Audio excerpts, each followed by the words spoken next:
Hello, all. You are listening to the Random Thought Pod. I am your random thought leader, Bridge Lavoie. And I'm here with Marie Lerch, also known as Kootenaygirl, from Love Maven, life coach. Yeah, it's funny. I had you on the Wax Museum like so many times, and then when I started the new podcast, I did kind of like my pilot episode with my co-host, the girl, and then you were my first actual guest. And so now that I've been away from podcasting for a while because of the whole impending divorce thing, that little breakup that happened in my life. I broke up with my girlfriend. Then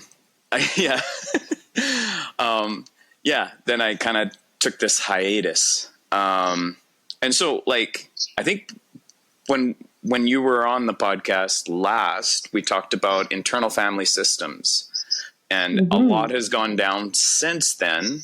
And I mean, for those that don't know, in November, my wife told me she no longer wanted to be with me, and we began this process of divorce. We're still in the process. It's complicated. I legit can't remember if, like, when I reached out to you or you reached out to me, you know, to kind of set up that life coaching. Do you remember how that went down at all?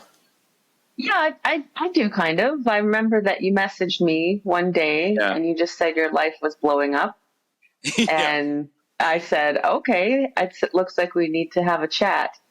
And that's kind of how it started. And then you were just telling me what was happening, and I offered some coaching for you. Yeah. And I mean, it was crazy too, because I was like, I don't know if I can pay you. And you're like, no, it's fine. Just tell everyone about it. So I was like, okay, well, let's do an episode where we showcase what you do. This is me repaying you for all the help you gave me, which is awesome. I know, like, one of the biggest things for me was the discovering of Loy. And so maybe, I guess if you can kind of give like a quick little breakdown. I was hoping to get you to interview me, but I guess I'm going to start by interviewing you just to get it started. Because like, basically it's like, I know, with, like for me, there was a lot going on where, people would say terrible things about me, you know, and like be like, you do this. And, you know, even to the point of like accusing me of abuse, not of them, but them observing and saying, oh, I think that you do this kind of thing to people. And it's like, that's not happening at all. Like, what are you even talking about? And how like every negative thing said to me, I would take on. Yeah. Yeah. So for you, what you were experiencing was like, it's a catastrophic switch in your life. It wasn't just some small breakup. Your whole life seemed to be falling apart in your eyes. It still kind of is. But. Yeah. And so, you know, when relationships split, when divorce is on the table and that kind of thing, people tend to start taking sides. And so you were receiving a lot of really harsh, judgmental feedback. And so what we did was I tried to help you recognize what was yours to own and what wasn't yours to own. Remember? When we repeated that over and over. What's yours is yours. What's theirs is theirs. Or what's hers is hers. Right. And so the first step in recognizing, like, what is yours to own? What is the truth here about your experience, and how to move forward with that, and let everything else just fall to the wayside, because the everything else isn't as important. Yeah. And I think what's interesting is how, like, with IFS, it's like you're actually looking at it kind of as like your parts have names. And so for me to name that part and just be like, okay, so there's a part of me that's like internalizing all this criticism that's happening, that I'm being given. And it's like, why am I doing that? And a lot of it was to like visualize and see like this monster that was like saying, she's right, you know, or whatever. Right. And then when I actually, you know, was able to sit down with that part and have a conversation with that part, they're like, look, I'm just trying to make sure you don't become a monster. And that's when I decided this is like a lawyer. And that's when he got the name Loy. Right. And it's like, but then to like reorient Loy so that Loy isn't just taking everything everyone says to me and say, is that true? Is that true? I think it's true. Instead, to reorient Loy to be like, are you following your values? Because it's like they're accusing you based on their values. But according to your values, you're kind and you're a very good father. Yeah. And I love my crush, my friend, Mindy, who we're friends with intentions. Because we haven't actually met in person, so we can't really say that we're a thing yet. So we're looking forward to meeting in July because we'll be a thing after that. But anyways, what she always says is, are you a good parent or a bad parent? I think your children get to decide that, which I'm like, that's incredible. And so it's like, it doesn't really matter what other people who observe, even if they are family members. What matters is, what's it like for my children? You know? And it's like, do they feel loved? Are they flourishing? What's their experience? Where we're at right now. Yeah. And so it's like being able to reorient myself so that I can just like say, okay, well, these are my values. I love my children. I'm going to be loving to my children. I'm going to allow them to figure things out. Yeah, that was... when you discovered that part, the lawyer part of you that you called Loy, that was a really significant moment for you because that's when your system began to differentiate the you of today, the core self, and other parts of yourself. And that was also Loy's first time meeting you as the core self, as Loy's leader. And so then after that, we talked a lot about boundaries. What did boundaries mean? And what did that look like in your life, in your kids' life, and other people's life? And what do they mean for how you're going to show up? And so what do you remember? Do you remember back at that moment when you met Loy? Do you remember how you felt? What was that experience like for you? I think it was a lot of relief. Because it's like to recognize that like I didn't have to internalize the way I was internalizing. Yeah. It's like you don't understand what's going on. People have said this thing about you and you don't know what to do other than to go over it and mull over it repeatedly. And it's like, and that broke that cycle to where I was like, okay, well that their parts are theirs, my parts are mine. And it's like, okay, well they can think that, it doesn't matter. Yeah. Because I know what's really going on, you know, for me. Right. Yeah. I know what's going on for my children. Yeah. And those are the things that really matter. Yeah. Yeah. But yeah, it was a massive breakthrough. And it's funny when you talk about boundaries, I remember there was a moment, and I think it was like the first time we were life coaching, I got like a nasty, nasty message on Messenger. Yeah. Very triggering. Which was just like devastating to me. And you could see it on my face. Yeah. And I started reading it out loud to you. Yeah. And then you said, do you need to read all that? And I'm like, no. And then you said, then stop. Yeah. And fast forward like 3 months later, I'm sitting there in my therapist's office and there was another person who just sent me this nasty message. And I mean, a lot of it is because actually in both cases, it had to do with the fact that my daughter is trans. And they don't like the fact that I affirm her as trans. Yeah. And so those are the attacks, right? Those are the big attacks. And so I had another person that kept stalking me on social media and would keep messaging me with like transphobic stuff. And I was telling my therapist about this, and I'm like, yeah. And he wrote this big, long thing. And I'm like, and my therapist is like, did you read it? I'm like, no, I just like blocked him. And she's like, you are a boundaries rock star. And I was like, I learned it from Marie. Well done. Well done. Yeah. Mm-hmm. Yeah. And so it's that learning.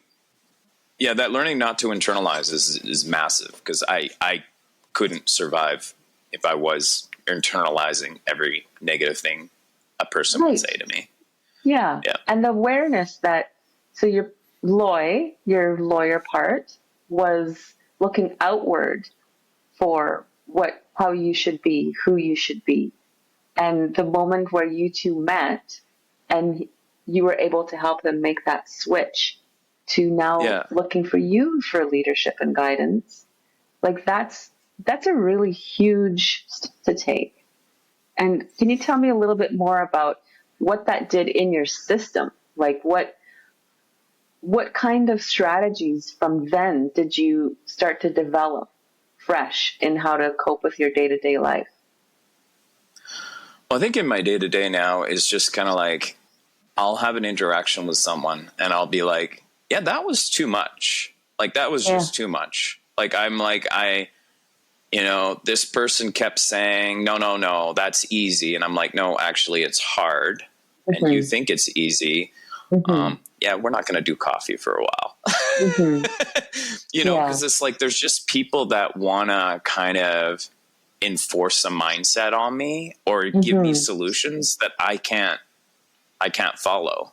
Right. Yeah. And I found even in therapy, there were times where it was like that. Like when I was still married, it's like, oh, you should just tell her this. And I'm like, no, like that's not gonna, it's not you don't understand. She's not going to receive what I have to say right now. Like that's just not how our relationship works. Right.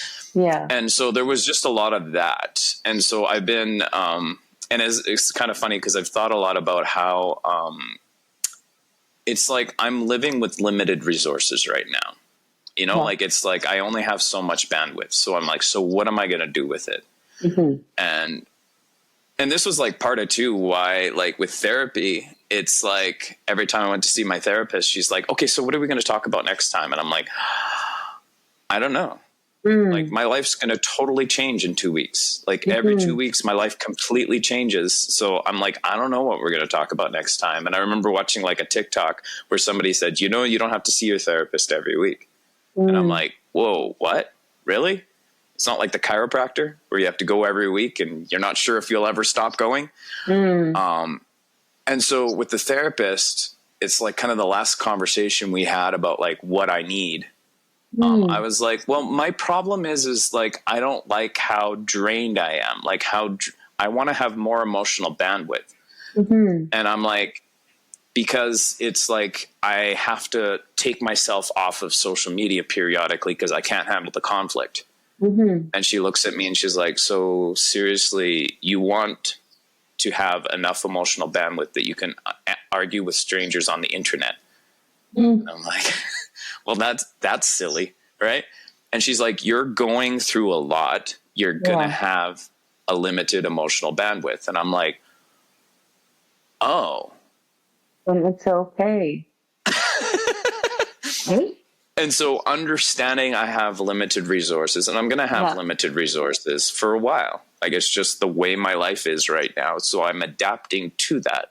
Yeah. And so it's like, so I'm saying no to invitations sometimes, I really don't hang out with people. I talk to Mindy every night. Okay. Tell me more about Mindy. We talk every night. How has she been a positive resource for you in your relationship?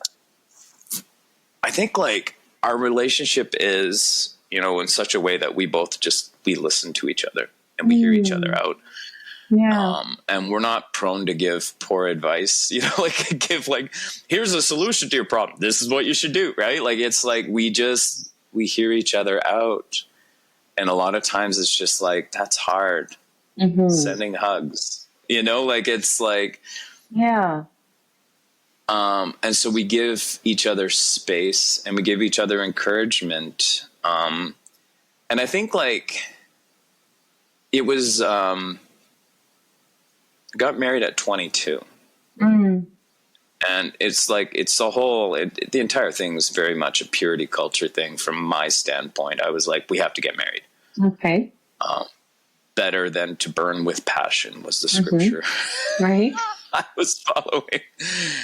And for me, it was like, I wanted to be what she needed me to be. And there were parts of me that she just was not interested in. And it took me a while to realize that. And I had to really adjust my expectations to be like, okay, she's not going to be into my podcast. She's not going to be into anything I create. But she appreciates that I do the dishes, or there'd just be conversation where it was like, yeah, I just can't handle that right now. You're just talking too deep about things. And my brain can't handle it right now. I just want to relax and watch some mindless TV. And so there was a mismatch there. Right. And so as a result, I lived out a lot of my social life away from her. Right. And I think that made her feel isolated. And it was like, and I think a lot of it was like, there were just relationships that we had as a couple that were more catering to where she was at. And so I had to be that in those relationships and find that kind of like shallower is a harsh word, but like to find a more less authentic version of you. It was a less authentic version of me. Absolutely. And I just had this, always had this sense, like when people say you are enough, I was always like, no, I'm too much. Like, I know I'm too much. And so I always felt like too much and I had to hold back. And it's so interesting because I have friends that, I was talking to about all these situations and everything. And this guy like legit hadn't even observed me with my kids, but he's like, I get this feeling that you have to be very like closed around your partner. But then when you're around your kids, you're your full authentic self. And I'm like, wow. Yeah, I think you're right. And it's like my kids and I are having all these in-depth conversations about everything. Right. And so I think like with Mindy, it is like that where we're just open and like we can have these in-depth conversations. Like today we were talking about during our coffee time, because, talking every night isn't enough. We had to do morning coffee time today too. Connection is good. And we were talking about I was talking about how I think like the true prophets are outside the church right now. And then she's like, well, I think it depends on the church. She's like, I think like when you talk about predominantly white churches, understandable, but within, churches, that are fundamentally people of color, it's a very different situation. And so then we were both kind of analyzing it. And I was like, well, it's kind of interesting because I think what it is like you got people that live at a certain level of comfort. They don't like the idea of like, people who are gay or trans invading their space and making them uncomfortable. They don't want to be uncomfortable. They want to stay comfortable. But yet when you have these churches that are made up of minorities, they're already experiencing discomfort. Right. So to bring in more discomfort or bring in people who are suffering, it's like it fits. Right. And so it's just unbelievable to have another mind to like bounce things off of. And you found a space that you can be more your authentic self with someone. Yeah. Yeah. Yeah. And how freeing huge. That is. It is. Yeah.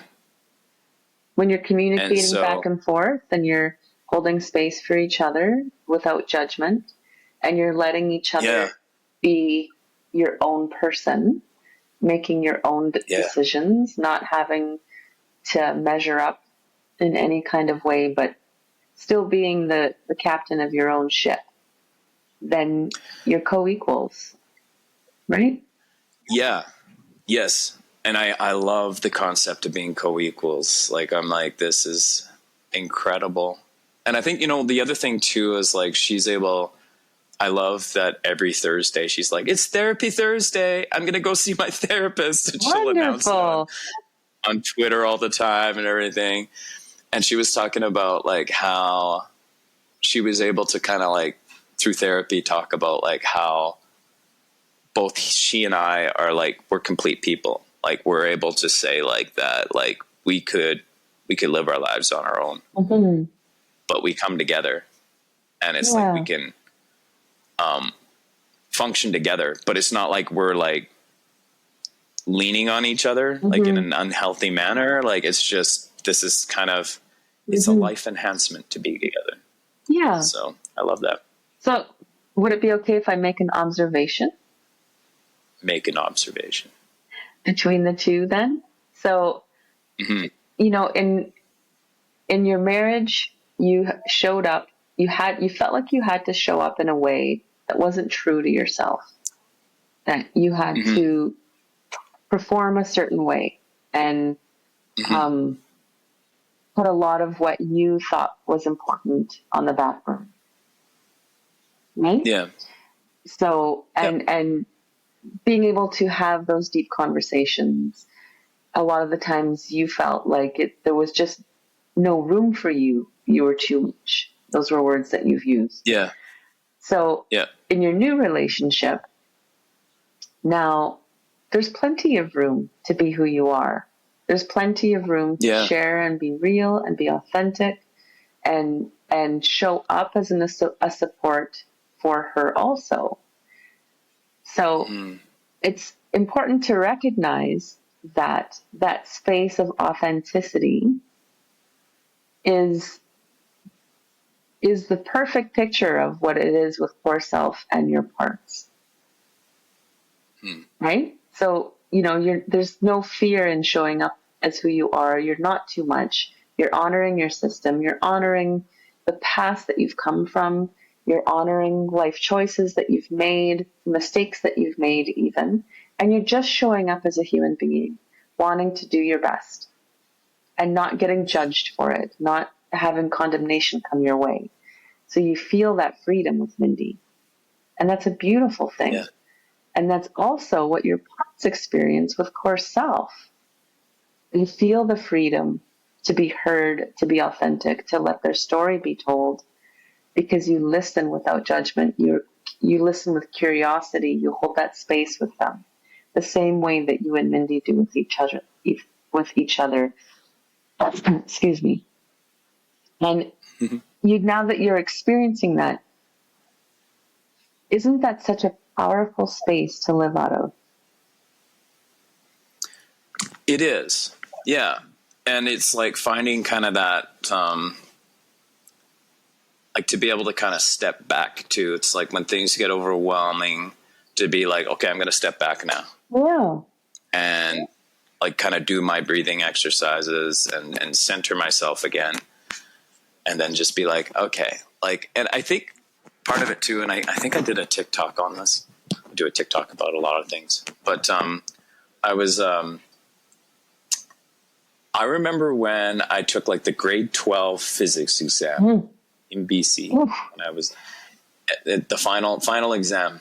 And I remember sitting there looking at this and I'm like, oh my gosh, I don't remember how to do all this stuff. But I'm like, man, if they gave me more than 2 hours to do this exam, I could figure it all out. Like, it's just like, it all makes sense. Like, you just like, once you lay it out, it's like, it can all make sense if I just have enough time. Yeah. And I've been finding that like a lot of these things, it's like, there's so many problems I need to solve now because I'm on my own, like I'm a single dad now, and I'm now managing my own finances for the first time because like prior to that, it's like, I legit wouldn't even know how much money was in the account. Okay. Like, yeah, I didn't know how any of that worked. And so now I'm managing my own finances. There's all these things now that I've taken on while still doing school. And And it's like when I get overwhelmed, I'm realizing if I just step back and I'm like, okay, it's going to take time for me to come up with a solution to this. Mm-hmm. But there will be a solution. I will find a solution. It's like that physics exam. If I just have enough time, mm-hmm. I'm going to figure this out. Mm-hmm. So it's almost like by taking that step back, centering yourself, getting back to your core self, it's almost like you slow down time. Yeah. And the solution doesn't have to be right away. Yeah. Allow it to happen organically. Right. And don't force it. And it's like finding that pace. Like it's like you're reconnecting to like a more organic way mm-hmm. yeah. of facing things. Yeah. And that, I mean, that is really the key of coaching and therapy, is that you slow everything down. It's like you can't live at a fast pace all the time, especially emotionally and spiritually. We have to slow things down because we're not meant to be living like a Concorde jet, right? Going at 1 billion miles an hour or whatever it is. Like, we have to slow down and take time to listen, and to listen to our parts, to listen to what's around us, and to evaluate what's important to us. As the captain of our own ships, what's our values? What's important to us? Not everybody else.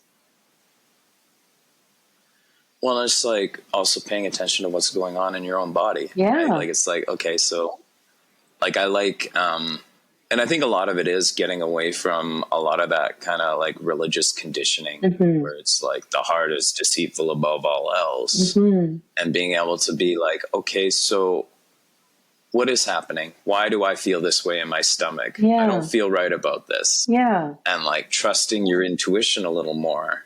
Yeah. And I mean, knowing that like I by nature am rooted in love. I am a loving person. I'm a kind person. Yeah.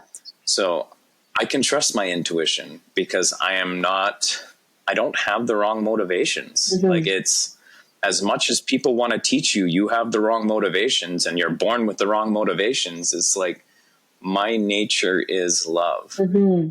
And I'm going to make mistakes and I'm going to be misguided sometimes. Mm-hmm. And those are the situations where I need to recalibrate.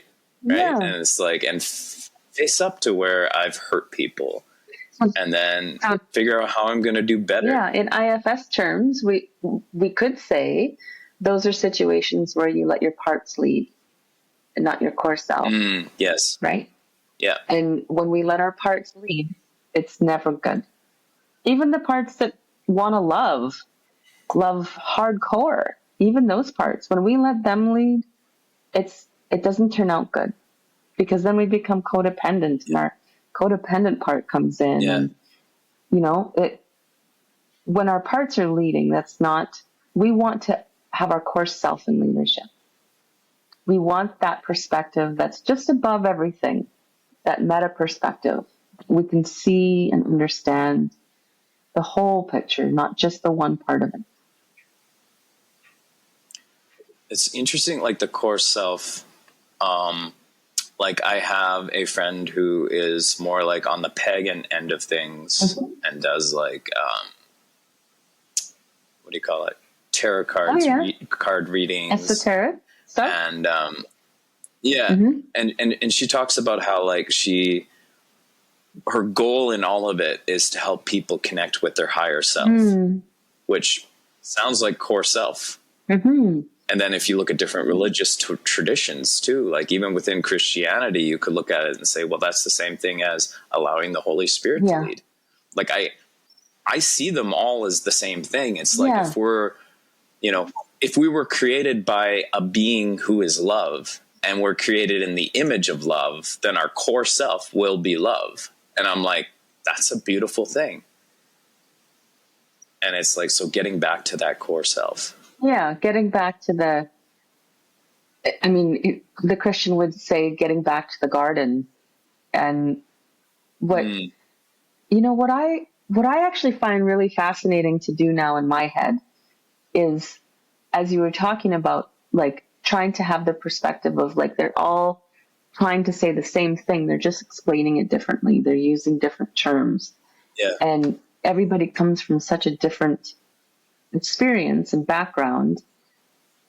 So, you know, I often like to take my Christian background where, you know, I went from being a fundamentalist and then becoming more and more progressive and eventually deconstructing and leaving to then the other side of it, more atheist, like someone who doesn't even believe, but who lives from a centered sense of personal responsibility and love. And taking those two perspectives and putting them together in the way that both of them want to live from that centered perspective of love and personal responsibility and enjoying life. They both want to do it. Yeah. Right? And so what does that mean? Like, does a belief in God limit us or empower us? It can do either. Right? It can do either. Absolutely. Well, I think that some people have to lose God to find love. Yeah. And some people need to find God to find love. Depends on who we are. Depends on who we are and what our experience has been. Yeah. I know, like, I went through a period where I really got into, like, Bart Campolo. Oh, yeah. And so, like, he's the son of Tony Campolo, and he's an atheist. Mm-hmm. And he's a humanist, and it's just the most beautiful thing, where I was just like, humanism's such a beautiful thing. Yeah. And then Abraham Piper, another favorite atheist of mine. I really got into him too for a while. I haven't seen him in a while, but it's just interesting because he's flowing out of something powerful there. And it's like, there's so much love in what he does. And I'm just like, I just think it's intrinsic to us as human beings. Mm-hmm. And it's like, if we can get back to our core self, if we can get back to our higher self, if we can get back to the garden, you know, it's like we are finding something. And that's, you know, I think a lot about like how home needs to be a safe place. Yeah. And it's like what I've been able to establish now at home feels like a safe place. Beautiful. And there's not really conflict. Beautiful. Like, it's like, you know, between the kids, between each other, and me, between me and the kids, you know, it's like just little things. Like, it's like, I came downstairs, you know, with my shoes on, and one of the kids is like, "Hey, can you not wear shoes on the rug?" And I was like, "Oh yeah, because you vacuum it all the time. I'm so sorry." And I'm like, "I'll stop wearing shoes on the rug." Yes. Yeah. Self-awareness. It was like, there was no conflict. Yeah. Yeah. It was just simple. Like, oh, okay. And it wasn't like, "Hey, how dare you tell me what to do? I'm the dad," you know, Right. It's like, there's just no reason for that. It's like, it's just simple to like be empathetic enough to understand. And I'm also super grateful that I didn't have to vacuum. You know, there's like a task that I don't have to do because I'm doing a lot of tasks. Right. And it's like just that flow of love and respect for each other. Mm-hmm. And like, it was interesting too, because like, I just have a tendency, I don't like telling people what to do all the time. Mm-hmm. You know, like, I'd rather just do it myself. Mm-hmm. So I'm like, kitchen's a mess, I'm just going to clean it up. And it's like, why don't you tell your kids to do it? I'm like, I just don't have the energy to like try to motivate them and all that. Right. And I came back and my kid is just telling me like, yeah, so we've established a system. And, you know, one kid is taking care of compost. One kid is taking care of recycling. Beautiful. You know, everybody does their own dishes. And then they're like, and if somebody doesn't do what they're supposed to do, we just take whatever they haven't done, we put it in front of their door to their room. And that'll be a reminder. So it's like the recycling is in your door, you know, right when you're about to go into your room, and it's like, nope, you got to take it out. And so I'm like, and this is all just them. Yeah. It's like, my children have become self-aware. Yeah, and they're figuring it out for themselves. How to live together. And they have to. Yeah. Yeah. And they have to, because it's like, I can't do everything and I'm away a lot. Mm-hmm. And it's like, so they're figuring out their own systems and they're so respectful and so kind to each other. That's amazing. And I'm so grateful for Yeah, that's amazing. You talked about micro tasks. Mind you, before. They're also older. Yeah, they're also older. When they're smaller, that's a lot harder. Yeah. If they were like 8, it's like, no. They need an adult all the time, you know? You talked about micro tasks We're talking before. like 14, 17.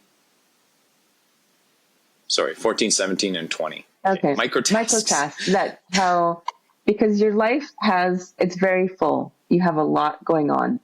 Yeah. And yeah, you've been kind of breaking it down into what's before you in the moment, and micro tasks, and feeling that accomplishment in the one tiny thing that you were able to get done. Can you tell me a little bit more about that? Okay. Well, like yesterday, I was like, oh man, the fridge needs to be cleaned out.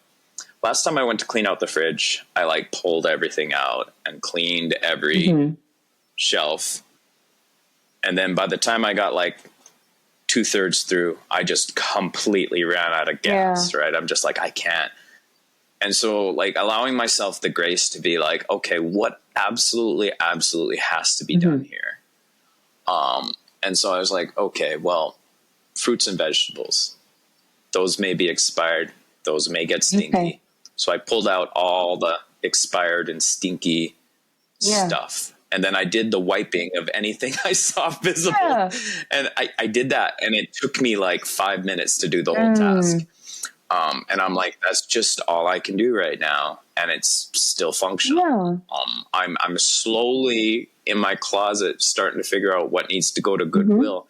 But again, that's just kind of like, I walk into my closet. I'm like, oh, there's another item, and I'll put 2 or 3 items in the bag to go to Goodwill later. Right. And so it's like, just as I see things, I will deal with them. Ooh, dandelions. I did dandelions too. It's like, oh, I'm going to pick these 3 dandelions, dig them out. Okay. And it's just like, as I see it, I do it, but I cannot like have a dedicated time to do 2 hours of anything, it seems. And so. Yeah. So you've learned a way that you can function in the day-to-day life, the moment that you have right now, that all your parts are on board with, instead of your perfectionist part hammering on you to be more than you can be. Yeah. Yeah. And I think like when you talk about like being enough was something I just never really understood until now, where I'm just like, I am enough. Yeah. And it's like my full self, bringing my full self to the situation. And if the full self is not appropriate, then I don't really want to be in that situation. Yeah. And so it's like taking myself out of the spaces where my full self isn't welcome. It's like, it's just not worth my time. My limited resources, I'm not going to waste in those kinds of situations. It's a much different perspective, isn't it? So before, when you were trying to conform and be something different, what was that part of you hoping to gain from that?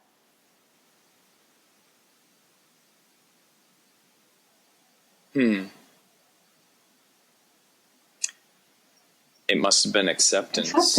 Right. So now here's such a good example of our parts. When our parts are leading and they're trying to achieve something and get something, they often sabotage what they're trying to do, because if you're trying to fit in a certain way and you can't be authentic and you can't show up as who you are you getting real acceptance?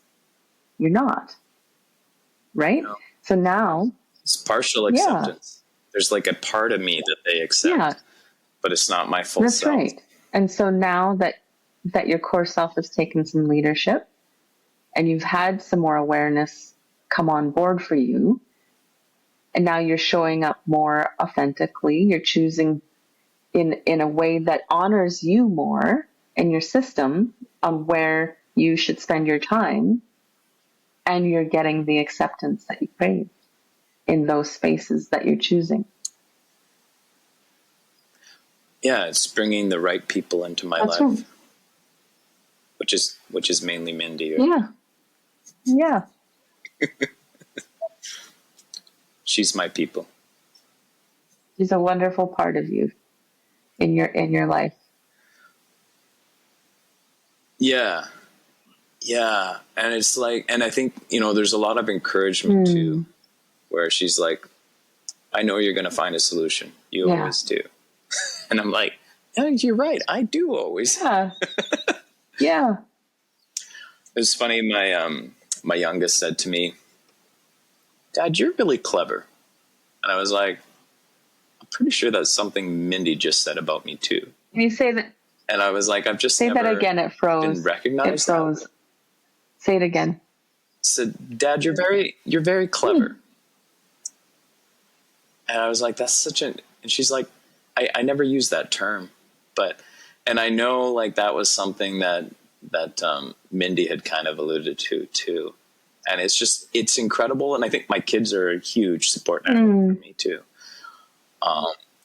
For them to recognize that. And it's just like, yeah, I guess I do have a different angle of approaching things, and I'm able to solve things in a different way from what, how a lot of people would solve them.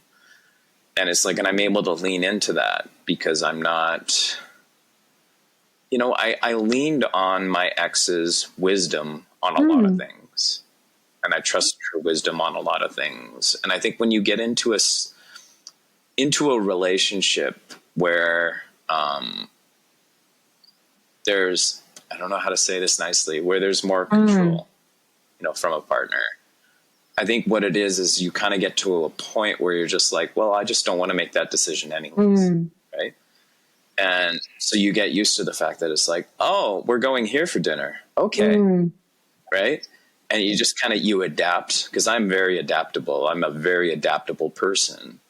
And so you adapt to all these new situations, but it's also being able to like sit there and like, okay, I'm going to adapt to this conversation too. And I'm just going to sit and listen, and I'm going to try to stay out of this conversation, or, like I'm just going to find the appropriate time to make a joke so that I'm somewhat entertained by this conversation, because it's so boring. Right. And so like, it's interesting to start reclaiming that part of myself where I'm starting to, I'm making all my own decisions for the first time since I was 22. And it's like, and it was beautiful. Like today in coffee with Mindy, she was talking about how like, it's like you live as a ghost, and like how ghosts can like, they'll like turn the lights on and off, or, move that chair or whatever. And there's just like little bits of evidence that ghost is there. And that's kind of how you live your life in those kinds of relationships. And I know for some people it's a partner, for some people it's their relationship to the church. Like, I think that was your relationship to the church, where it's like, you were just a ghost of yourself. And it's like, and you're told like, just serve. That's how you're worth something, is by serving. And so you're in that relationship. And then when you're free to that, as Mindy was saying, it's kind of like you're just like these bones, and these bones are starting to develop flesh. And that's what I'm coming into right now. It's like, I'm just like, okay, all right. I make my own decisions, and it's like, there's just little things that I've got to fix. And I'm like, okay, well, I don't have a solution for that yet. I actually, so we have this like door on my garage, just like the man door, the little door, not the big garage door, but it's like the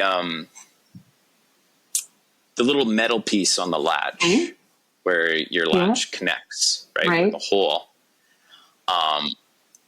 It was not like sitting properly. So I just took it off. Right.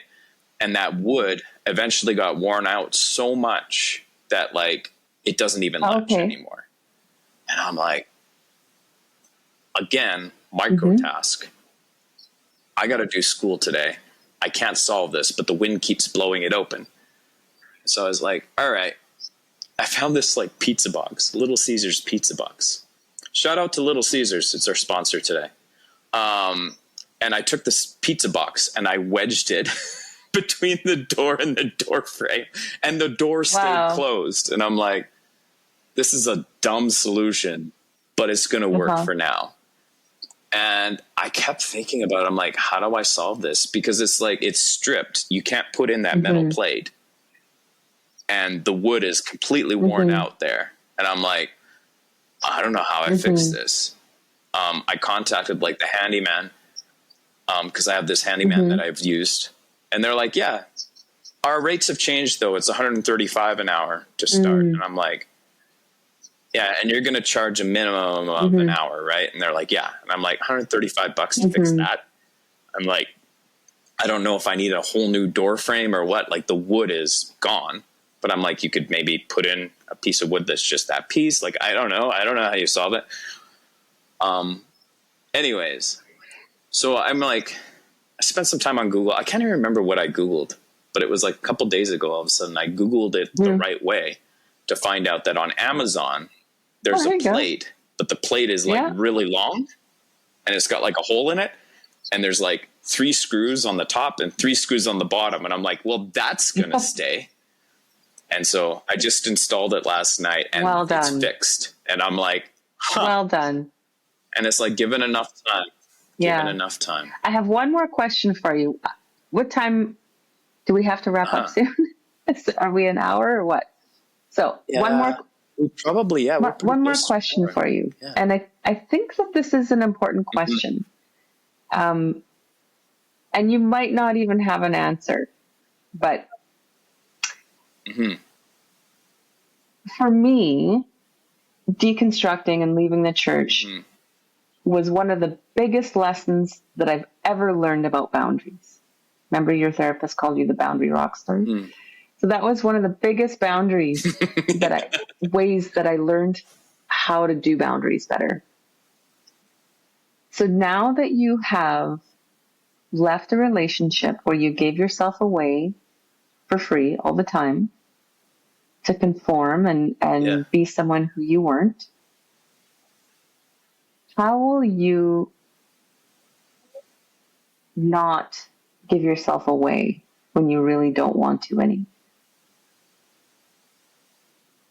How will you recognize when that's even starting to happen?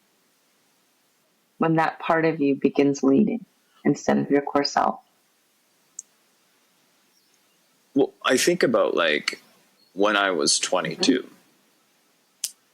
And I think that like if I would have doubled down on being my authentic self, this relationship wouldn't have happened. She would not have been interested in me.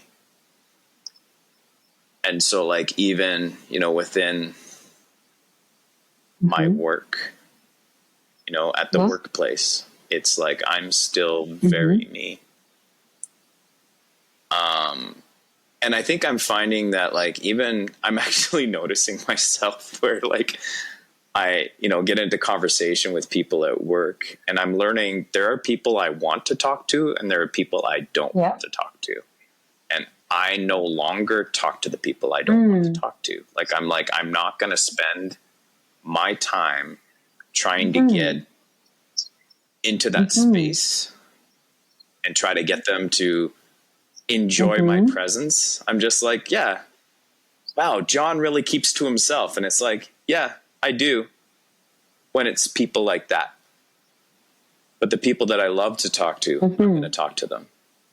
And so I do have he's really my supervisor. Like he's the client's, I'm contracted to a major corporation.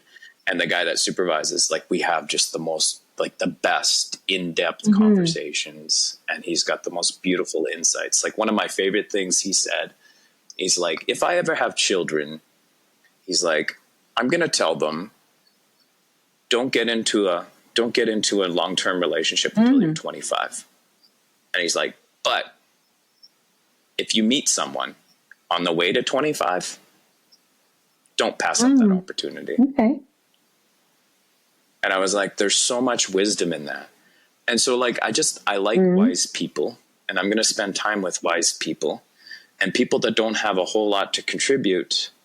And this sounds very elitist, but the people that I don't sense have a lot to contribute, I'm not going to pretend to be like them.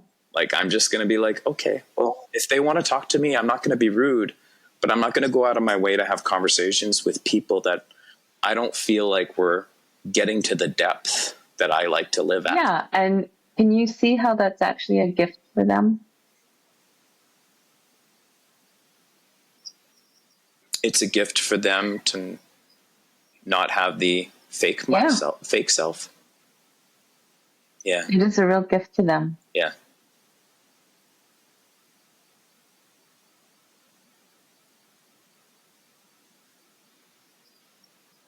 Yeah, it's interesting how authenticity actually gives you the right people anyways. Yeah. That's what I'm learning. And I'm like, that's so beautiful. And so I'm really valuing the rewards of holding to my And that's a really new space for you.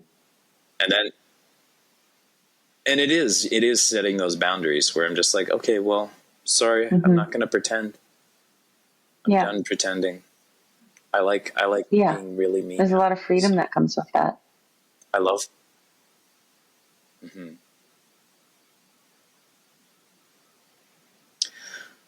Well, anything you want to say about life coaching and how people can get set up with life coaching? Do you still have more spots available for people? Yeah, I have a few spots available. Yeah, you can go to my website, lovemaven.ca, to find out more about me.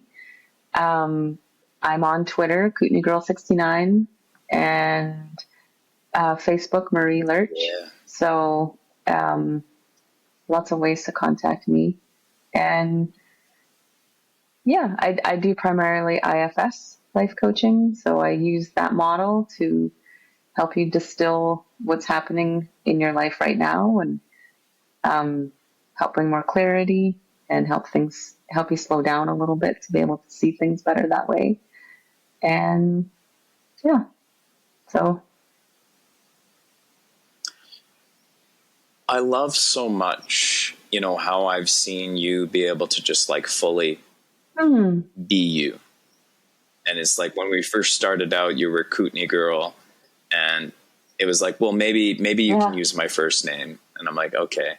And it was because of your situation where it's like your husband's a pastor, you're the pastor's wife, and you kind of stopped going to church and people are talking. But now you're just like fully, this is who I am.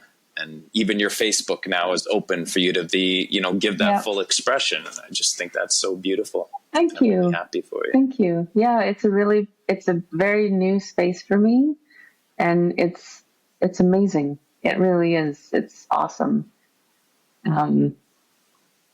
To not really care that much about what other people think, and knowing that what I think about me matters the most. Yeah. And now you're helping other people do the same. And I am so grateful. Thank you. I'm glad I was able to help you.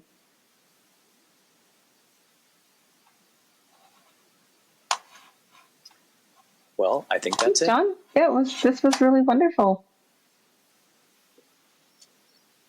Thank you for listening, friends. And I'll have all the links in the show notes.